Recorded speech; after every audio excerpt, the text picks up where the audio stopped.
श्रीरामचंद्रं शरणं प्रपद्ये। श्रीरामदूतं शरणं प्रपद्ये।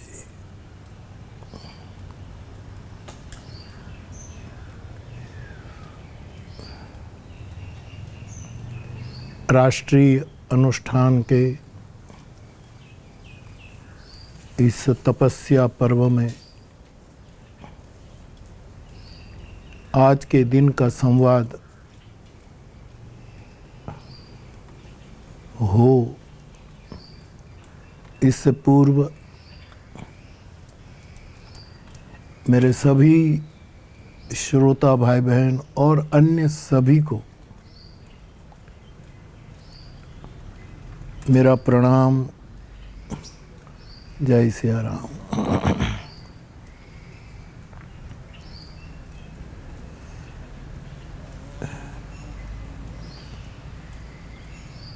कल हमारा संवाद हुआ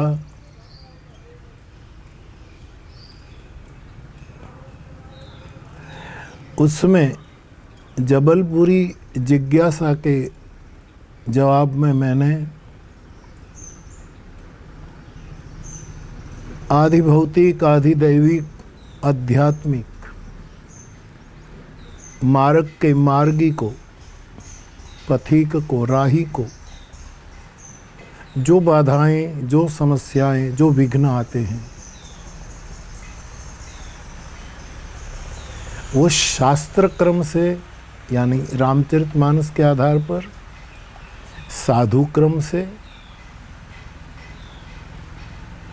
और अंतःकरणीय अनुभव से, गुरु कृपा से आपके सामने इसकी चर्चा हुई, संवाद हुआ। मेरे मन में हुआ कि एक बार मैंने आपको हनुमान जयंती के अवसर पर यानी इन दिनों में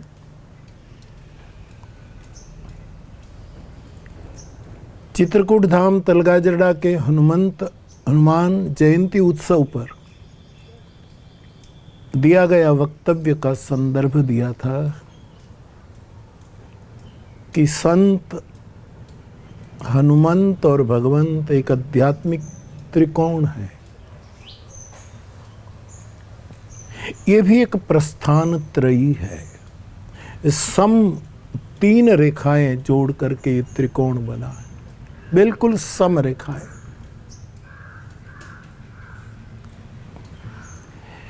इन दिनों में कई साधक भाई बहनों ने ये भी पूछा कि बापू आप प्रस्थानत्रयी शब्द प्रयोग करते हैं, इसका क्या मतलब है?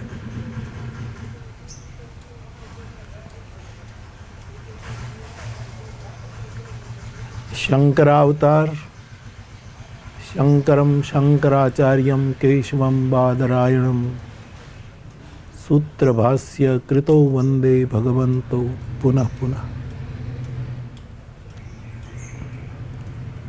जगतगुरु आदि शंकराचार्य भगवान की ये देन है। ब्रह्मसूत्र, उपनिषद और भगवत गीता, उस पर जो भाष्य करता है, ये जो 3 धाराएं हैं उसको प्रस्थानत्रयी कहते हैं।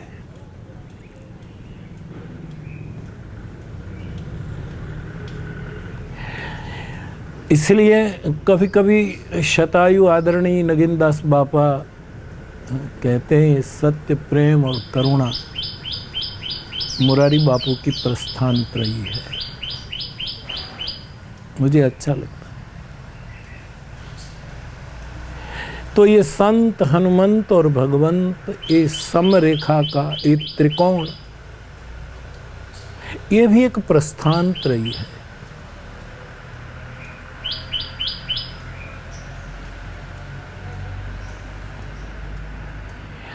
कल के आपके साथ संवाद के इस सिलसिले में मुझे लगा कि मैं आपसे ये संवाद भी करूं कि कल मैंने संत के चित्रकूटी यात्रा में जो बाधाएं आई, समस्याएं आई, विघ्न आए, जो कहो,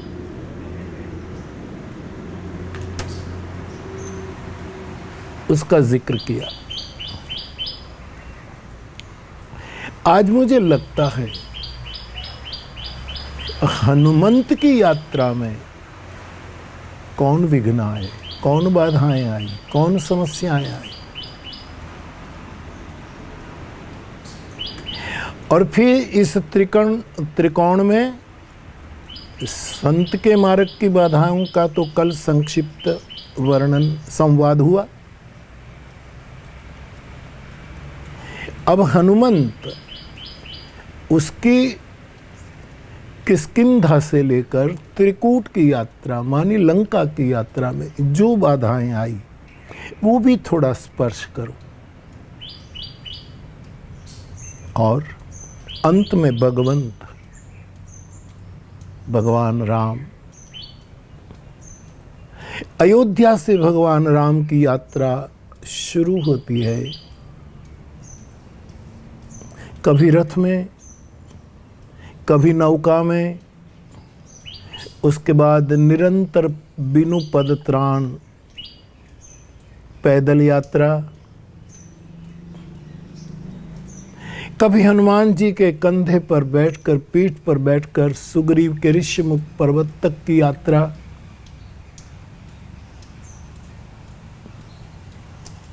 कभी रामेश्वरम से लंका तक का सेतु बना, उस पर प्रभु की इस सेतु पर यात्रा,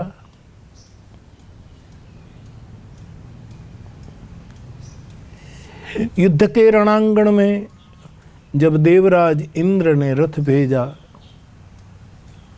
तब तेज पुंज रथ दिव्य अनूपा, हर्षि चढ़े कौशलपुर भूपा। फिर एक बार कुछ समय के लिए लंका के रण मैदान में प्रभु की रथ सवारी। ये जो अवध से लंका तक की यात्रा, उसमें भगवान, ये जो भगवंत है, राम की यात्रा में कौन कौन बाधाएं आई, विघ्न आए, समस्याएं, उसका भी आज संवाद कर लो।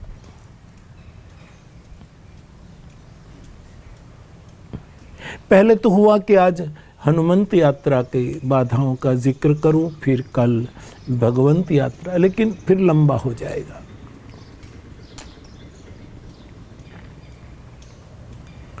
आप सार, अर्क, सारांश और सूत्रों में समझने के लिए करीब करीब सक्षम है। मुझे इसकी खुशी है, इसलिए संक्षेप में कहूं।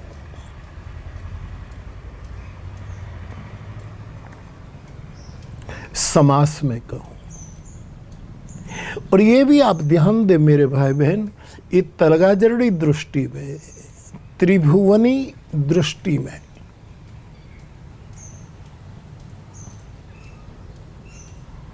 सद्गुरु कृपा केवलम की छाया में, ये भी बहुत प्यारा सांख्य है। सुनिए, संत की यात्रा में 5 विघ्न आए, पार हो गए। हनुमंत की यात्रा में बाप 6 विघ्न आए।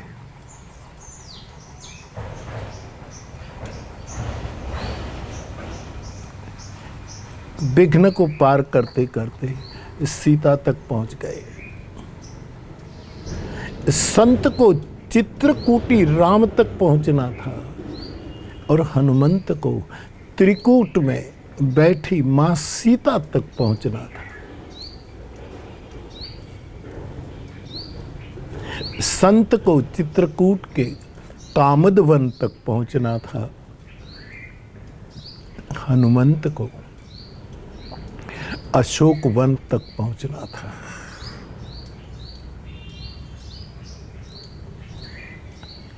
मेरे जाने माने श्री हनुमान जी की यात्रा किष्किंधा से त्रिकूट तक की, मां सीता के चरण तक की, उसमें बाप 6 विघ्न आए, 6 बाधाएं।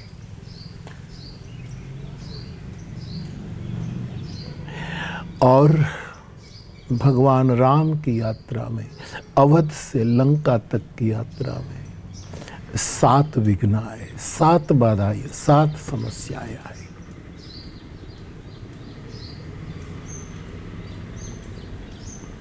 यह है संत हनुमंत और भगवंत की प्रस्थान त्रयी। संत की 5 बाधाएं मार्ग की, हनुमंत की 6, भगवंत की 7, कुल मिलाकर 18 समस्या मेरी दृष्टि में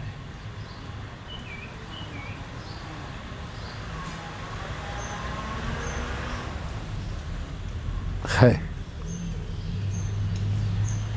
मैं संत की 5 बाधाएं, भरत संत हैं, उसको दोहराना नहीं चाहता, आपके हृदय में है कल का संवाद। हनुमंत की 6 बाधाएं बहुत संक्षेप में आप सार समझते जाइए।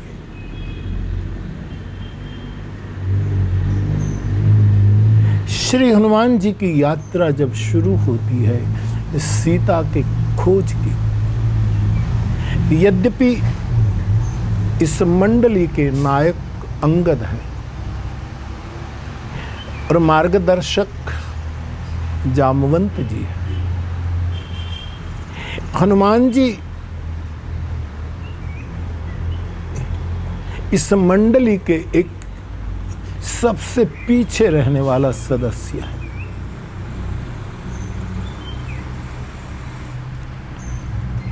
जब भगवान राम के चरणों में प्रणाम करके ये मंडली जानकी की शोध के लिए प्रस्थान करती है, तब इस चित्र को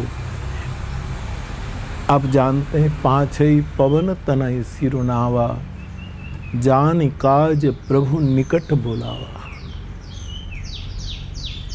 सबसे पीछे हनुमान जी ने प्रभु को प्रणाम किया, प्रभु ने निकट बुलाया, मुद्रिका दी, कार्य हनुमंत से ही होगा। ये सब कथा जानते हैं आप। फिर ये यात्रा शुरू होती है।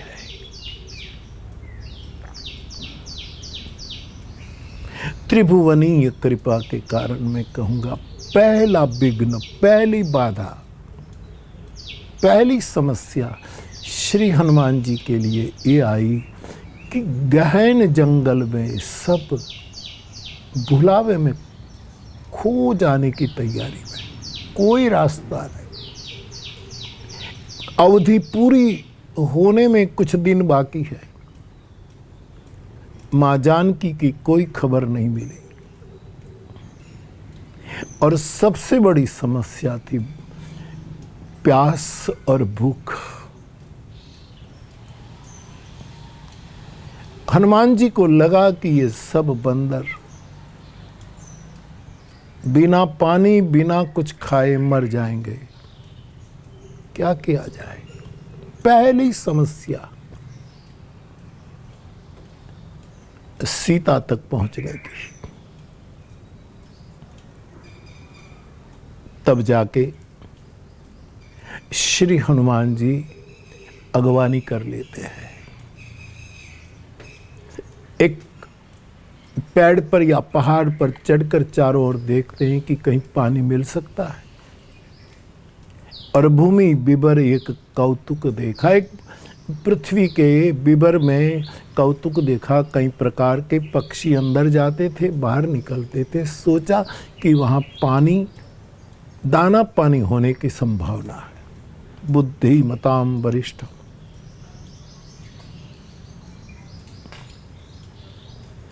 श्री हनुमान जी अगवानी करते हैं, सब वहाँ जाते हैं, स्वयं प्रभा के दर्शन करके धन्य होते हैं, जलपान करते हैं, फल खाते हैं, बच गए।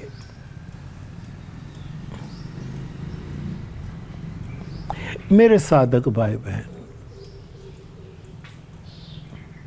मां जानकी तक की यात्रा का पहला विघ्न, पहली बाधा है भूख और तृषा।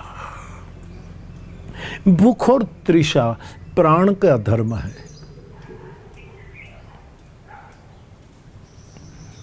खाना न मिले, तृषा न मिले तो एक मर्यादा आते ही प्राण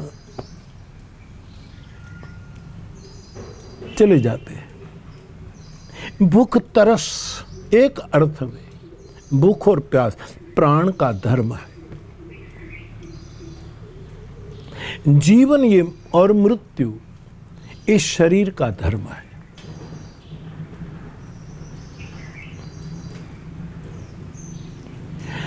और शोक और मोह ये आदमी के मन का धर्म है। एक अर्थ में ये षड धर्म है।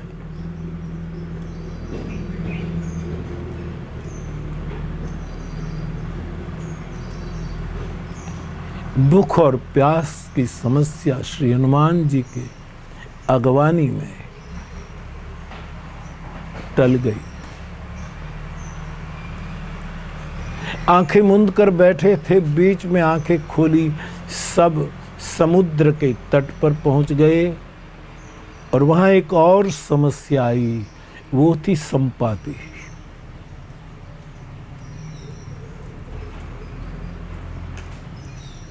यहां ये भूखे प्यासे मर रहे थे, जल मिल गया, खाना मिल गया, बच गए, समस्या गई।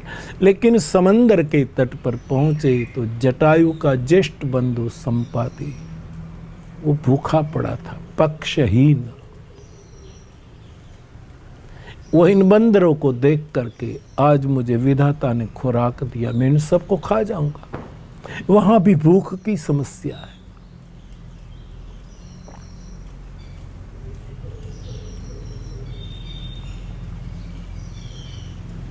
कि दूसरी समस्या जानकी तक पहुंचने की इस टुकड़ी की थी। आखिर में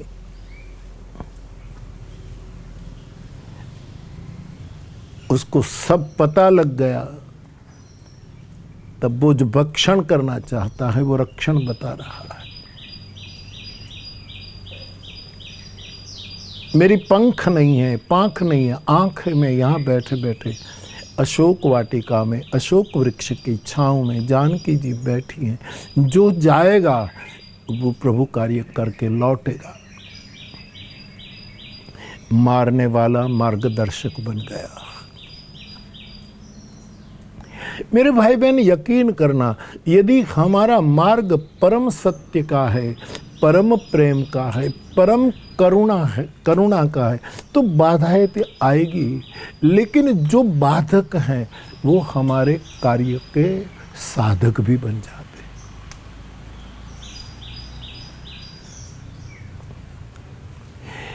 संक्षेप में ये दूसरी बाधा थी। फिर आप जानते हैं, हनुमान जी यात्रा का आरंभ करते हैं, समंदर पर उड़ान भरते हैं। एक तीसरी समस्या खड़ी हुई, विश्राम के प्रलोभन के साथ। मैनाक पहाड़,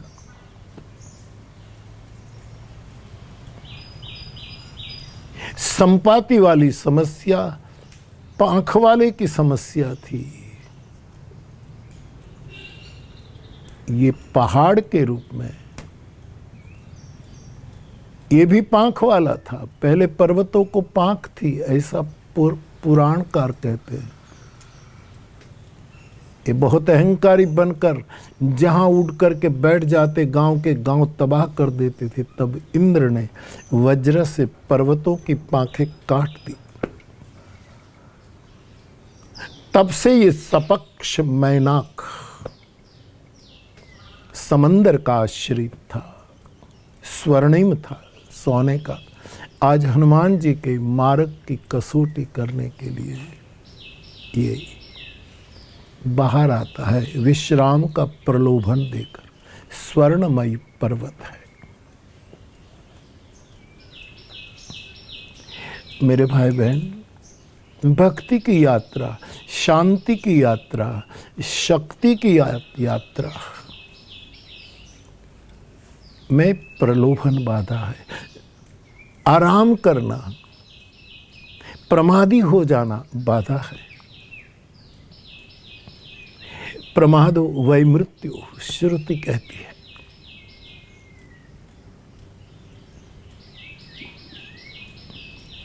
राम काज के नहीं बिनु, मोही कहाँ विश्राम। श्री हनुमान जी महाराज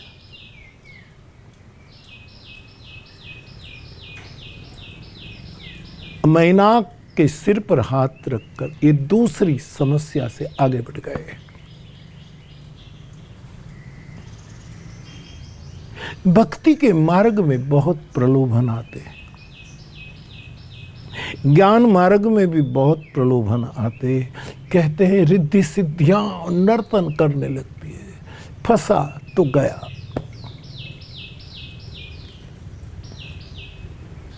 मेरे जाने माने ये तीसरी समस्या है। उसके बाद सुंदरकांड में आप पढ़ते हैं, पारायण करते हैं, गाते हैं। चौथी बाधा है सुरसा, जो दैवी बाधा है, देवताओं के द्वारा भेजी गई बाधा है। संवाद से आप परिचित हैं। श्री हनुमान जी अपने बुद्धि कौशल्य से सुरसा वाली बाधा से भी पार, और जो सुरसा खाने आई थी वो राम काज सब करी हूं आशीर्वाद देकर गई। ये चौथी समस्या है बाप।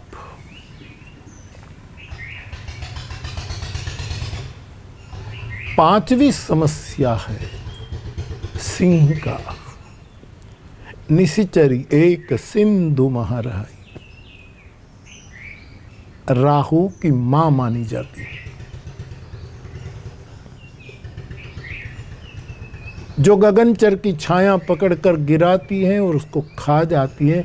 बहुत बड़ा मार्गदर्शक प्रसंग है, इसमें विस्तार से न जाएं।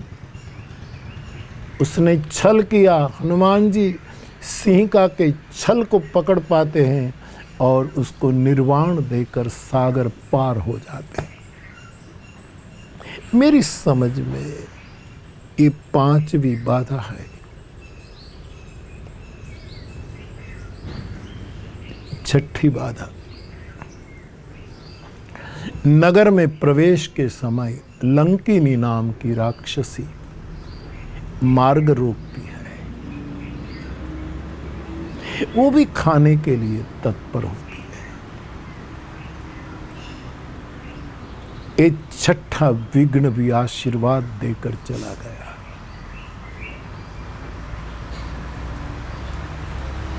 अहोभाव व्यक्त करती लंकेनी गई, तात मोर अति पुण्य बहुता, देखेऊ नयन राम कर दूता।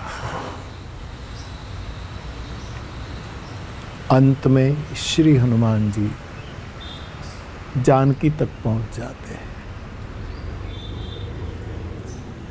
लंका दहन, हनुमान जी को जलाने की कोशिश, ये विघ्न नहीं है साहब, क्योंकि हनुमान जी कहाँ जले? लंका के लिए विघ्न था कि लंका जली, हनुमान जी के लिए नहीं था। मेरी समझ में ये 6 विघ्न है। भूख प्यास, संपाति, मैनाक, सुरसा, सिंहिका और लंकिनी।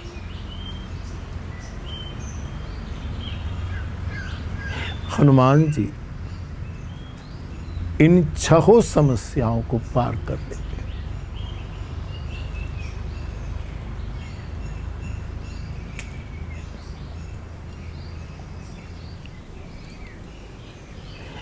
अब ये आध्यात्मिक ये त्रिकोण जो प्रस्थान त्रयी, संत, हनुमंत और भगवंत, अब भगवान राम की 7 समस्याएं, ये तो ब्रह्म है,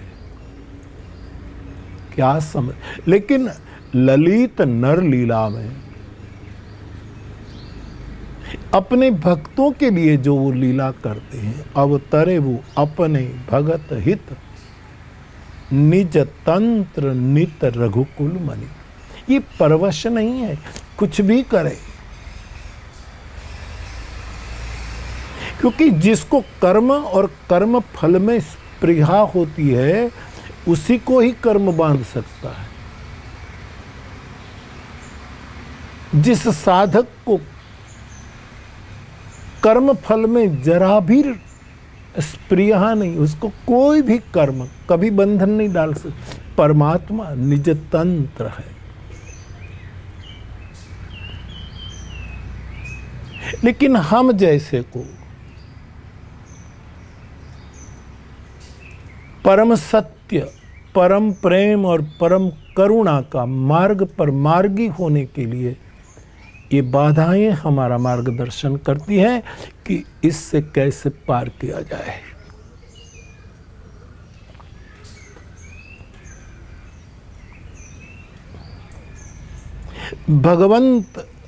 भगवान राम मानव लीला में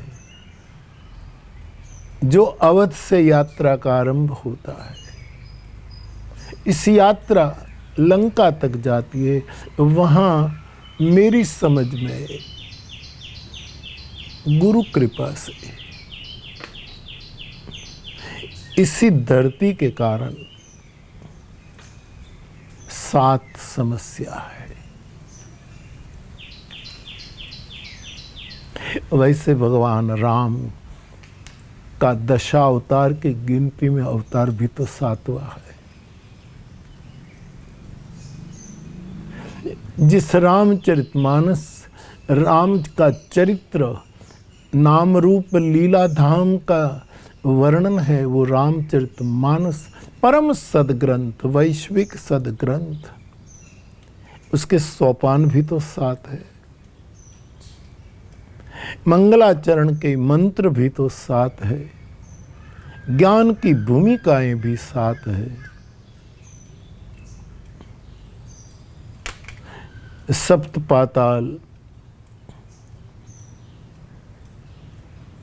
भूतल से लेकर और सप्त आकाश, ये भी 7 है। संगीत के सुर 7 है।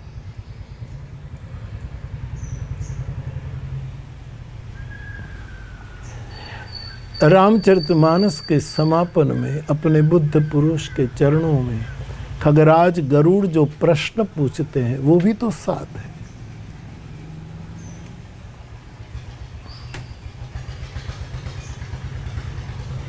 तो प्रभु राम की यात्रा में 7 समस्याएं हैं।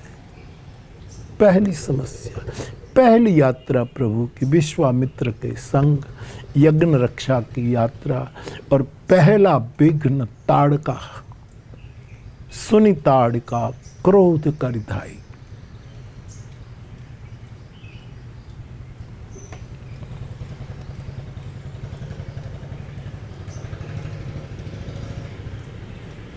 महर्षि कौशिक विश्वामित्र के संकेत पर प्रभु ने इस समस्या का निर्वाण कर दिया।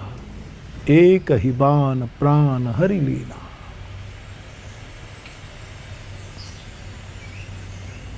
उसके बाद दूसरी समस्या आई, मारीच सुबाहु जो यज्ञ बाधक तत्व है।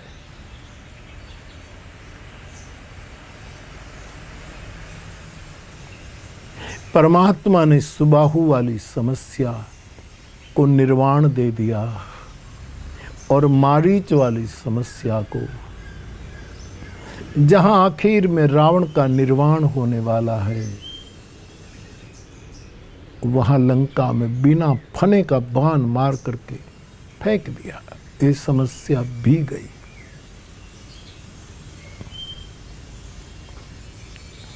मेरे ठाकुर, मेरा सब कुछ भगवान राम आपके मानव लीला की इस जीवन यात्रा का मेरी दृष्टि में तीसरा विघ्न है।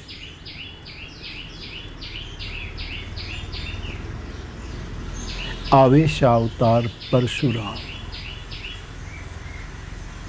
सब कुछ सुचारू रूप से हो गया, धनुष भंग हो गया, जयमाला ठाकुर के कंठ में डाली गई और एक समस्या आई परशुराम जी के रूप में।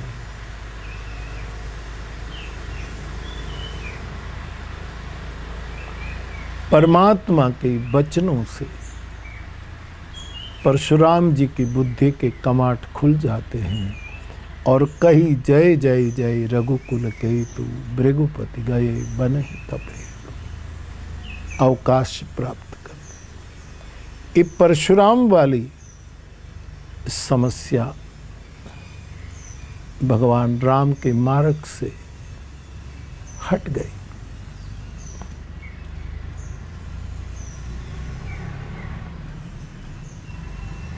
मैं मुख्य केंद्र बिंदु को स्पर्श कर रहा हूं।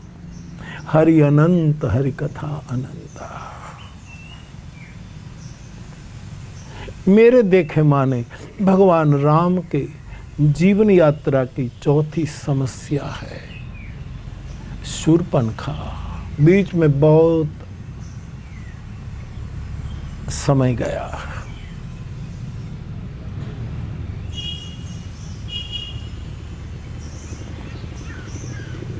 शूर्पणखा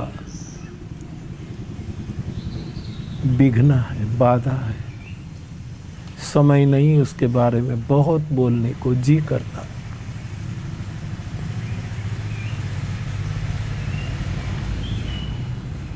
आगे बढ़े। उसके बाद पांचवी समस्या है खरदूषण।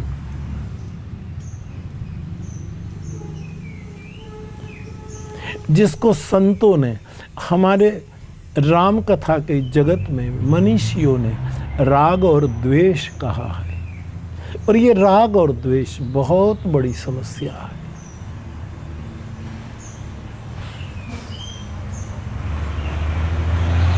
भगवान ने एक खरदूषण को निर्वाण दिया। राग द्वेष से निवृत्ति हुई, आगे बढ़े।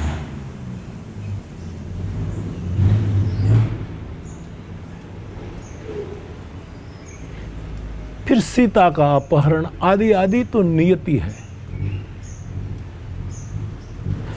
परमात्मा की मंगलमयी लीला का ये बिल्कुल रचा हुआ, निश्चित किया गया आगे का कार्य है।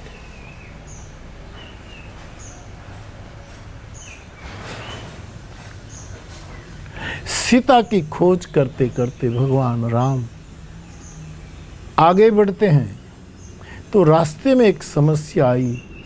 तुम्हारा मुरारी बापू कहना चाहेगा, वो समस्या है कबंध।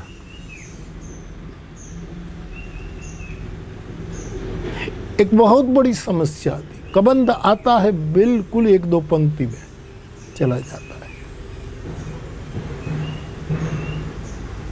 लेकिन बहुत बड़ी समस्या है। ये विस्तार से कहने जैसी बातें हैं। आगे बढ़े। और आखिर में सभी समस्याओं की जो जड़ें हैं, मूल है, वो रावण। ये सातवीं समस्या है। गोस्वामी जी विनय पत्रिका में रावण को मोह कहते हैं और रामचरितमानस में मानस रोगों के प्रारंभ में गरुड़ को भुसुंडी कहते हैं। मोह सकल व्याधीन कर मूला। ये जड़ है रावण, उसका भी निर्वाण होता है। तुम हो दियो निज धाम, राम नमामि ब्रह्म निरामय।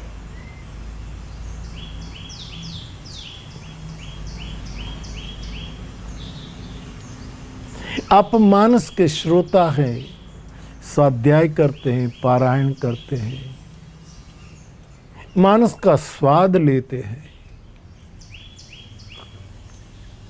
इसलिए आपको थोड़ा मैंने इन गलियों में तलगाजरड़ी कदमों के साथ घुमाया, सैर करवाई।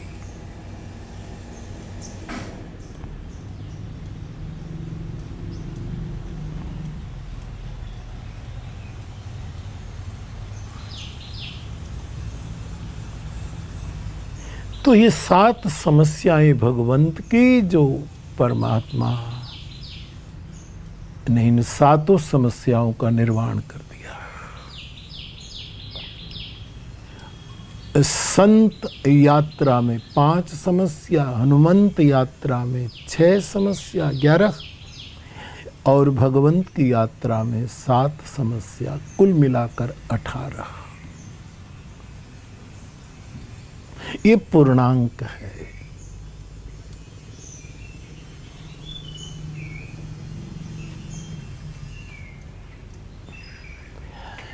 बाप और समस्याओं से पार कौन हो सकता है? जो समर्थ हो। असमर्थ का एक काम नहीं। छोटी बड़ी घटना से जो हार जाए। आज की समस्याएं बहुत बड़ी है, हार जाए, हम धैर्य गंवा दे, स्वाभाविक है जीव स्वभाव के अनुसार। लेकिन ये भी हम समझे, ये समर्थ का स्वभाव नहीं है।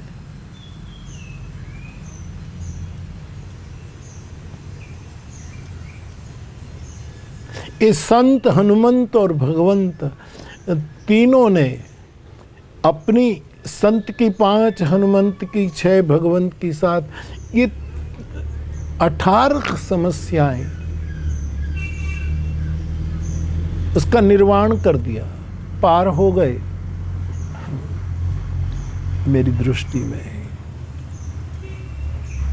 ये तीनों समर्थ है।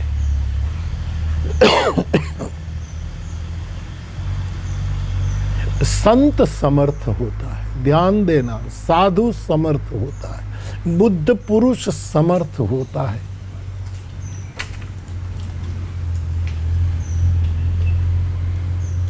मेरे पूज्य दादा त्रिभुवन दास जी दादा अक्सर बोला करते थे, गुरुदेव समर्थ, गुरुदेव समर्थ।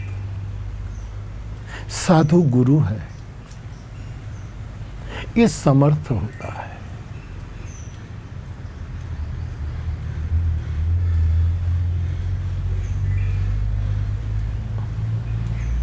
देखो, मानस में एक पंक्ति है जिसकी बहुत चर्चा होती है, समर्थ कहु नहीं दोष गोसाई, रवि पावक सुर सरी के नाई। जो समर्थ है वो निर्दोष होते हैं, और जो पूर्ण निर्दोष है वो ब्रह्म है। निर्दोष समा ब्रह्म, ऐसा चूक हो जाती, क्षमा करो।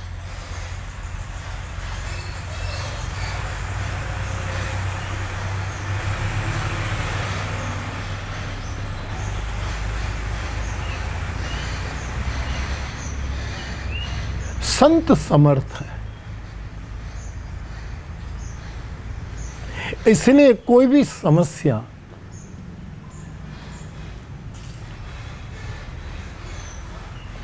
से वो खुद भी पार होता है।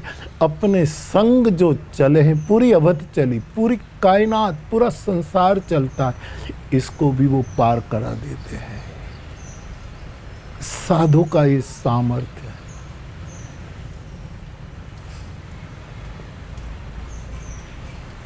इसलिए संत भरत 5 समस्या से बाहर आ गए। हनुमंत, उसकी 6 समस्या, वो भी तो समर्थ है। समरथ सुवन समीर के, रघुबीर पियारे विनय पत्रिका में एक पद है हनुमान जी के बारे में, इसका आरंभ ही होता है समरथ सुवन समीर के रघुबीर पियारे। हनुमान जी समर्थ है, इसलिए वो छहों समस्या से बाहर निकल आते, अपने संगियों को भी समस्याओं से पार कर देते।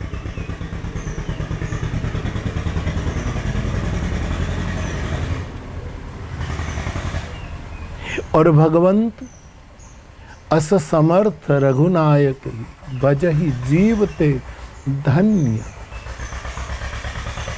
ये तो समर्थों के भी समर्थ है प्रभु। कर्तुम अन्यथा कर्तुम समर्थ।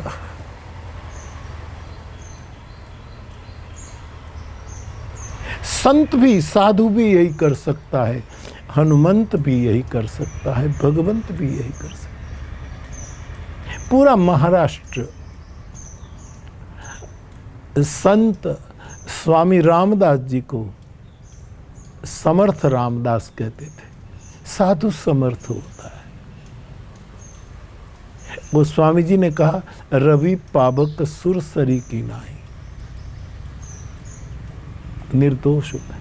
सूर्य निर्दोष है, अग्नि निर्दोष है, गंगा निर्दोष है। साधु क्या है? सूर्य है, तपाने वाला नहीं, लेकिन जासु वचन रवि कर निकर, उसकी किरणें हमारे महामोह को मिटाती है। सूर्य की तरह वो समर्थ है। रवि पावक साधु अग्नि में जीता है, अग्नि में ही उसका जीवन रहता है। लिखा है तेरे ही भाग में कि तेरा जीवन रहे आग में। पावक अग्नि को हमने पवित्र माना है, उसमें कुछ भी डालो अग्नि को पवित्र समझा गया। हमारा सबसे पहला वेद, पहला जो उतरा उसका पहला मंत्र अग्नि मिले पुरोहित।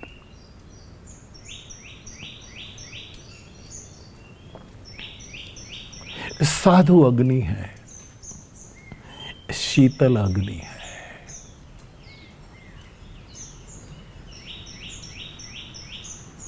रवि पावक सुरसरी की नाई।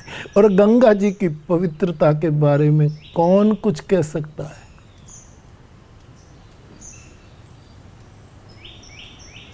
भगवान के चरणारविंद से निकली, ब्रह्मा के कमंडल में आई, कितनी कितनी पवित्र स्थानों की गंगा की यात्रा है। शिव मस्तिष्क पर आई, फिर।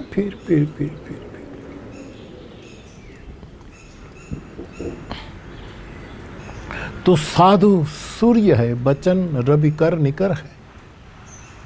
साधु निर्दोष अग्नि है, शीतल अग्नि।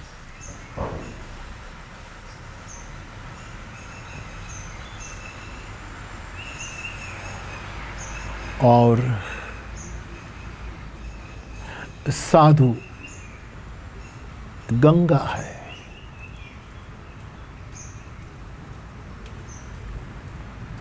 तीनों समर्थ है, संत, हनुमंत और भगवंत। ये सभी समस्याओं से पार होते हैं, हमें करते। या तो हम संत का आश्रय करें, या तो हम हनुमंत का आश्रय करें, या हम भगवंत का करें। चुनाव साधक पर। तीनों का हो जाए तो अद्भुत। और ये तीनों तीन है भी कहाँ, एक ही तो है। संत ही हनुमंत है, हनुमंत ही भगवंत है, भगवंत ही संत है, संत ही हनुमंत है। इस सम रेखा का आध्यात्मिक त्रिकोण, ये प्रस्थान त्रयी। इसी ढंग से हम यात्रा करें तो 18 समस्याओं से हम मुक्त हो सकते हैं। आप कहें बापू छोटा सा उपाय बता दो ना, कि कभी कभी हमारे जीवन में तो 18 समस्याएं आ जाती है और न हम संत हैं, हनुमंत हैं, भगवंत हैं, हम तो एक जीव है। क्या करें? मुझे यकीन है आप मेरी बात बहुत आदर से सुनते हैं, समझते हैं और आपकी आत्मा तक पहुंचती है तो कबूल करके आचरण भी करते। मेरे गुरु की कृपा से मैं आपको बताऊं, इन 18 समस्या से निवृत्त होना है तो 18 मनके का बैर खा हरि नाम लो, हरि नाम। तस्मात् सर्वेषु कालेषु मामनुस्मर, भगवद गीता। अर्जुन, इसीलिए सभी काल में तू मेरा स्मरण कर। 18 समस्या का निवारण है 18 मनके का बैर खा। कभी जोड़ूंगा, कभी पूछ लीजिएगा, जोड़ूंगा। ये 18 समस्या का निवारण, ये 18 मनके वाला बैर खा कैसे करते?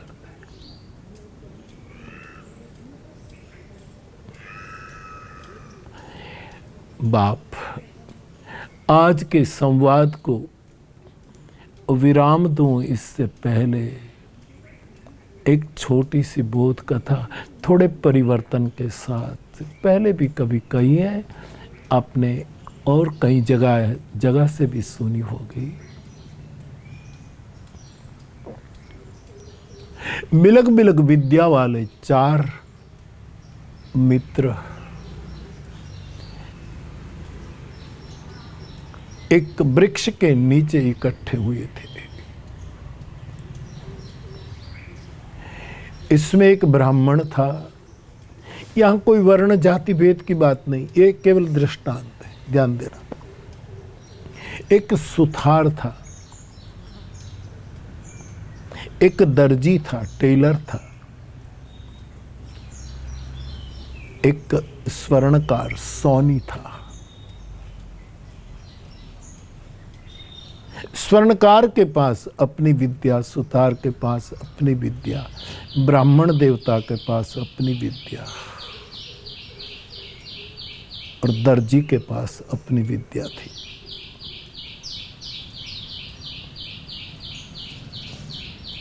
चारों ऐसे ही थे तो सोचा कुछ करें।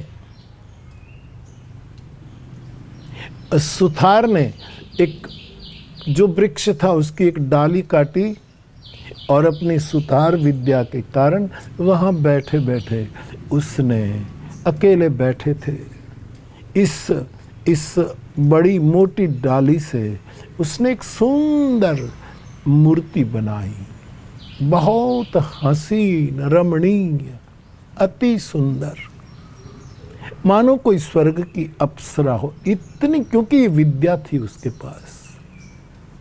एक सुंदर युवती बनाई, सब खुश हो गए।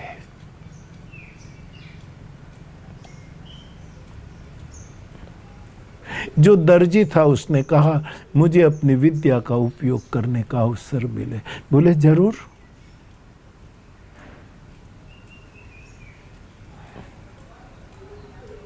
उसने सुंदर कपड़े सिए और इस मूर्ति को वस्त्रों से अलंकृत किया।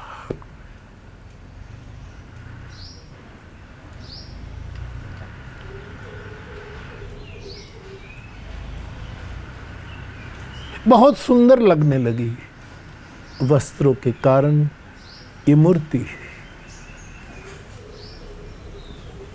उसके बाद स्वर्णकार सोनी महाजन ने सोचा, मैं स्वर्णकार हूँ, मैं मेरी विद्या से इस मूर्ति को सोने के सुंदर अलंकार पहनाऊं, उसको स्वर्णिम अलंकारों से सज्ज करूं। स्वर्णकार ने अपनी विद्या का सदुपयोग किया, सुंदर स्वर्ण के गहने से नख शिख उसको अलंकृत की।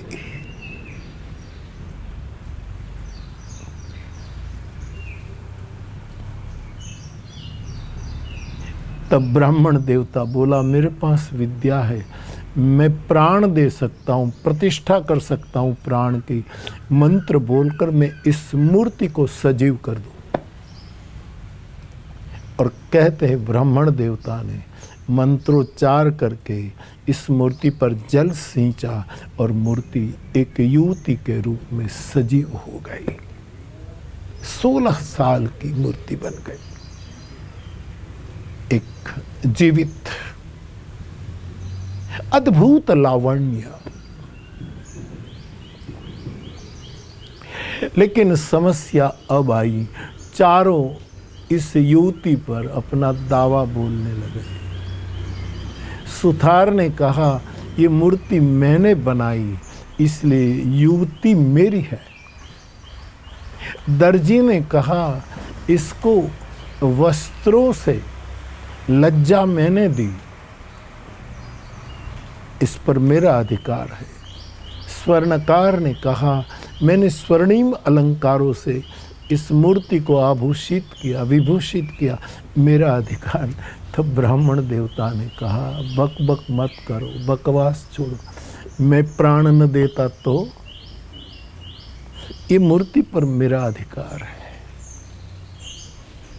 कई ढंग से ये कथा कही जाती है।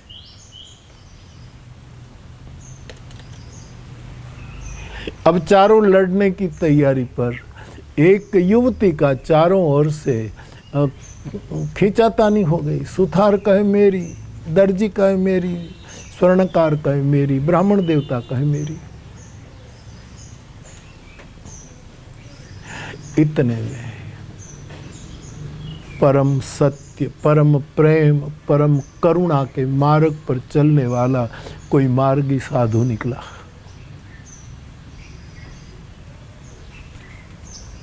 और ये लोग चारों विद्यावान समझते थे कि समस्या का निर्णय तो या तो संत देता है, या हनुमंत देता है, या भगवंत देता है।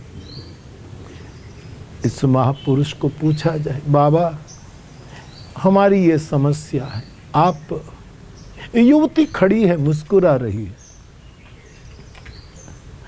महात्मा ने कहा, आपने विद्या का सदुपयोग किया, स्वागत है। मैं तो मार्गी गुजरा था यहाँ से, सोचा कि आप बैठे, आपने बुलाया तो आ गया। लेकिन हम दावा बोले, इससे बेहतर ये नहीं कि मूर्ति स्वयं कहे कि मैं किसकी हूं।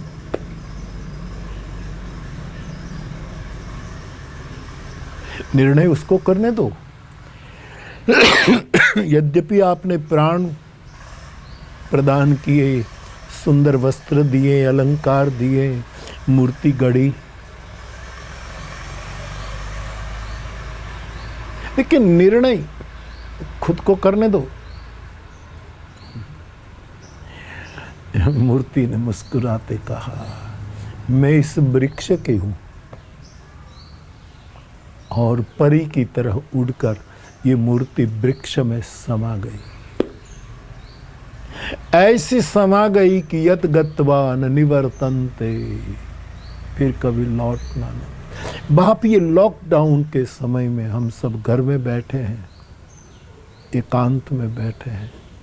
अपनी कला, अपनी आर्ट, अपनी विद्या का सदुपयोग करो।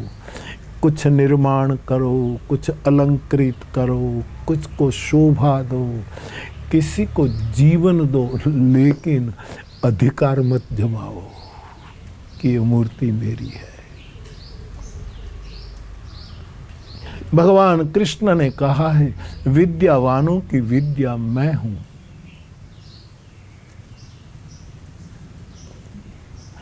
सभी विद्या उसी की है, अंत तो गत्वा उसी में ही समा जाती है। सर्जन, शोभा, अलंकार जीवंत बनाने के बाद और समस्या पैदा न करे कि हम उसके मालिक हैं। छोटी सी बोध कथा, आज इतनी ही हरि कथा। कल फिर कोई संवाद लेकर मैं आपके साथ होऊंगा। तब तक के लिए विदा लेता हूँ। अपनी विद्या का सदुपयोग करिएगा, मालिक होने का दावा मत करिएगा।